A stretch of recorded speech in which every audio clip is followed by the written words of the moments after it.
Hey y'all, it's Christian. Welcome back to my channel. The most recent video that I've posted before this one talked about the problem with AUC Twitter and how it's like a disaster. But before that, I hadn't really posted any school related videos for a couple of months. So if you want to watch those, I posted a video talking about the problem with HBCU donations. And I also have other commentary videos talking about how HBCUs are not above critique. I also talked about my experience towards the end of spring 2020, the partial online semester. If any of those interest you, you can go watch those. This video in particular is basically talking about Spelman's handling of fall 2020. To keep myself organized, I'm going to divide the video into everything leading up to fall 2020 and the actual semester itself. If one interests you more than the other, you can skip around. So I posted the HBCU donation video in July, and I remember at that time I still didn't know what the situation was going to be for fall 2020. The original plan was supposed to come out mid-June. We were supposed to have an idea about whether or not everybody was returning to campus, or if they were only letting a certain group of people come back for campus, or if we were just going to be online. Now for me, I wasn't really worried either way because I'm in a more stable situation. I don't have to worry about being in a place where my mental health is at risk or where I have to completely take care of myself. But other people were in more dire situations where they needed to know because this and this and this depended on it. So when they were supposed to have the plan together in June, it was pushed back to sometime in July. At that point, I kind of had an idea, and I low-key think that the task force coming up with the return plan had an idea too, that we probably weren't going to be coming back to school because the cases in Georgia were growing exponentially. But I will say that empathy allows me to feel the frustration of not having a definitive answer. For some people, they were considering transferring. We had a reduced tuition. A lot of people didn't want to duplicate the experience they had in the spring at that price tag. So in early July, a decision came out about who would be able to return to campus. Of course, it was a reduced number, but only specific students would be able to return. Originally, it was set that first years would only be allowed to return for fall 2020, and they might consider letting seniors come back a little later. I have no doubt in my mind that that decision wasn't financially motivated. The college sent out surveys throughout the summer asking everybody to rank who should get first priority upon returning to campus. At first, I thought, of course, it should be first years. They should be able to spend their first semester at Spelman on campus. But I later heard other perspectives, which involved first years having 3 more years at Spelman versus students like myself, who the next time I return to Spelman on campus will be my last year. There's also the concern that first years will not do what they're supposed to do. I know that there will be stricter rules on campus regarding visitation and testing and going to each other's dorms. I'm not sure that those rules would really be followed with the youngest people on campus being on campus. I also didn't think that the decision about who should be able to return to campus should have been financially motivated. I think some things like who has been most loyal to the institution should have been taken into account. I think the return discussion can be directly linked to the donation to scholarship discussion because there are people who aren't even in high school yet that are more compensated than people who have been at Spelman for over 2 or 3 years. And so maybe to a first year it sounds kind of harsh, but to people who have dedicated all of their time and money to Spelman, it's like you have 3 more years.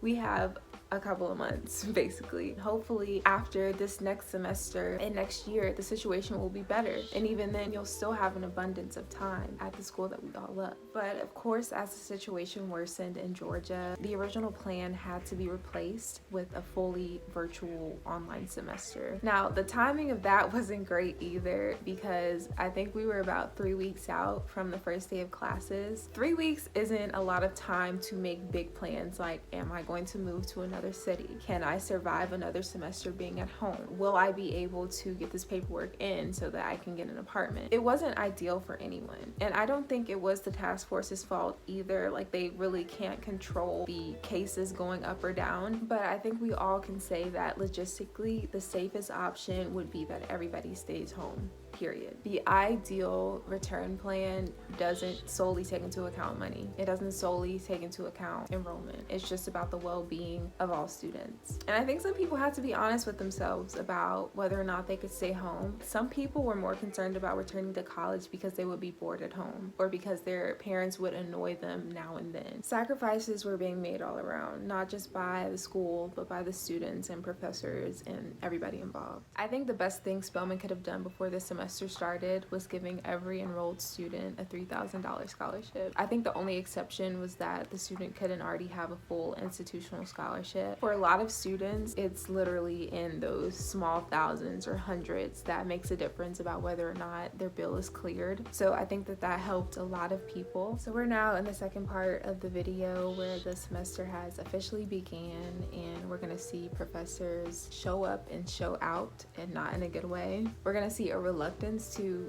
do what's best for students and their mental health and their situations. We're just gonna see it all, but we're also gonna see the Spelman student community really come together and get through the semester. I know a lot of students were on edge. We didn't know what was going to happen or what the semester was gonna look like, and so I think we were looking towards the professors to have an idea or to be a little bit more secure. But after the first day of classes, I was like, they're going through this too. Like, they really don't know what's going on, and I think we were all just going to wing it and do our best. Sensing the confusion through the computer made me think, like, should this semester have even been a thing?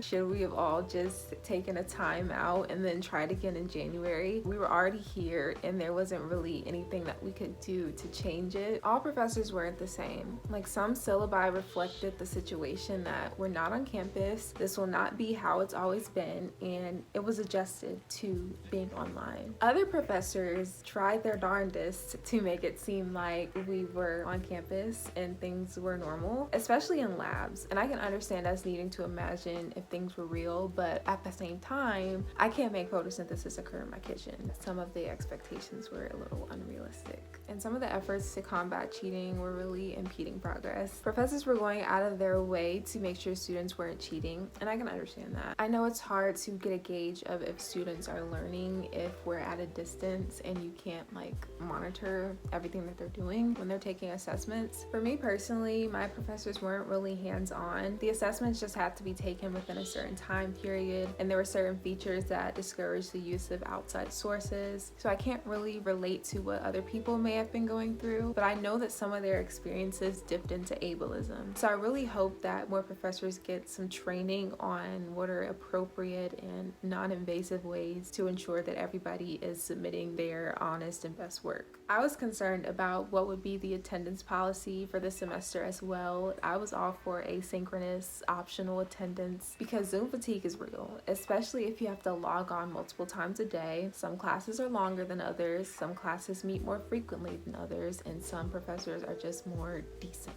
than others. All but one or two of my classes had mandatory attendance policies, and I can understand leaving it up to the professor because it's still their class, but the thing with mandatory attendance policies is that they're inconsiderate of people who have jobs or other obligations that take up much of their time, or they can't always be present for classes. That made communication between the professor and student that much more important. Most professors say they have a policy where if something comes up, just shoot me an email and we can move on from there. But I think a lot of students saw that the professor-student communication dynamic was a little off this semester when it should have been much better. You know, if I send you an email, you should respond to my email in a timely manner. If I have a question about my grade, talk to me about my grade. Students are owed that. I didn't necessarily have a big problem with communication with professors, but it was more so the tone of their responses. I think it would be completely different if we were all face to face. Like, maybe there would be a little bit more kindness, but I guess since we are distant and all of our communication is really through email or a Zoom call, it was just very off-putting, and it made me just not want to talk to them at all. Of course, all of my grievances will go into my course evaluations, but I feel like now more than ever we all need support and kindness because it was not an easy semester. Oh, and the time frame. What I thought was going to be a good thing was actually kind of like,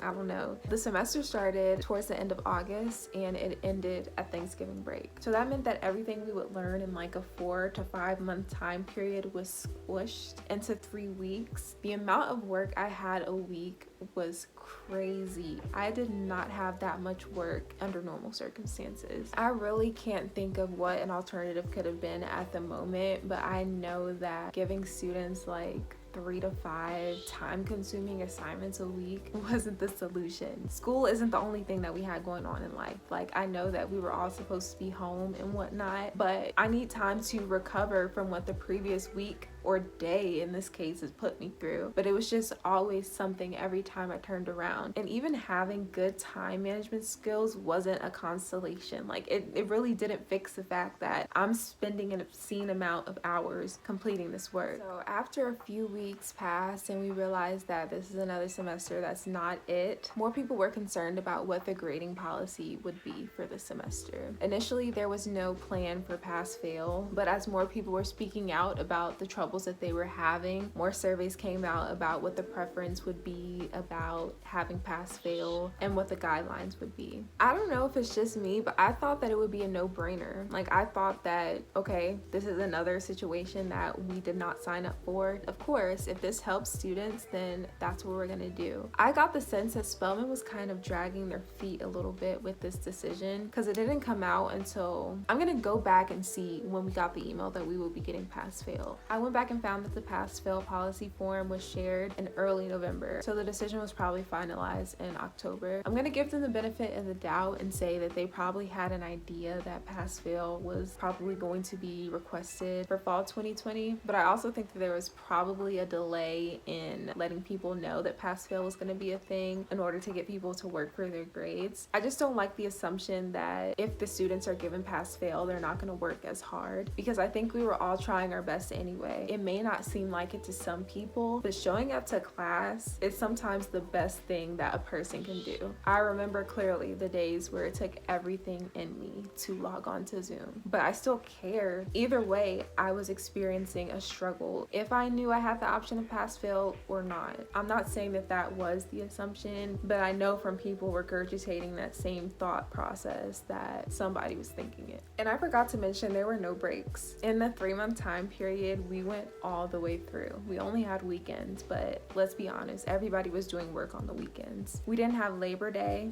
We didn't have a fall break. I didn't realize how much of a difference that would make until I've been going for 3 months straight doing this work. After the semester ended, I spent a whole week just sleeping and not doing anything. Like, I had no energy to do the things I thought I would want to do, like YouTube. I thought I would jump into making more videos, but I was exhausted. And let's just take school out of the equation. If we weren't in school, we would still be experiencing the political unrest going on in this country. We would still be experiencing the fear of a race war breaking out. We're still experiencing the fear of catching a deadly virus. There was just so much going on, and just having to put all of that aside for some schoolwork was just not it. I saw schools like NCAT giving their students a mental health day, and I thought that was just such a good and considerate idea. Spelman almost took a step in that direction by possibly giving everybody election day off, but they left it up to the professors. And of course there are professors who are like, oh, we already lost enough time, we don't have enough time in the semester to be taking a day off. But it's just like, the fate of the country is literally being decided in this day, and you got people like me living in southern states